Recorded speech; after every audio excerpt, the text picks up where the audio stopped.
അതായത് ഒക്ടോബർ 30 ഇവിടുത്തെ വലിയൊരും പിള്ളേരും അടക്കം ഓരോരോ വേഷമൊക്കെ കെട്ടി ഈ വീടാന്തരം കയറി ഇറങ്ങും. അതായത് തൃക്കോ എന്നും പറഞ്ഞ് അവർ കൈ നീട്ടും. അപ്പം നമ്മൾ മെല്ലെ മൊട്ടായോ കിട്ടായോ ഒക്കെ അവർക്ക് കൊടുക്കണം. അവരതും മേടിച്ചൊരു നന്ദിയും പറഞ്ഞ് അടുത്ത വീട്ടിലേക്ക് പോയിക്കോളും. ചുരുക്കം പറഞ്ഞാൽ ഒരു വിധത്തിലുള്ള തെണ്ടല്. അതായത് വേൾഡ് പിശാചി ഡേ. അതാണ് ഹാലോവീൻ.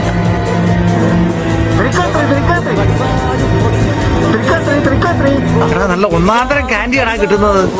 നീ ആ ഡോളർ കടയിൽ നിന്ന് മേടിക്കുന്ന കുട്ടിയുള്ള കാൻഡി അല്ലത്. ഇനിയിപ്പോ ഞാൻ നാട്ടിൽ പോകുമ്പോ നീ വേറെ കാൻഡി ഒന്നും മേടിക്കണ്ട. കാൻഡി നല്ലത് ഇഷ്ടം പോലെ കിട്ടുന്നുണ്ട്.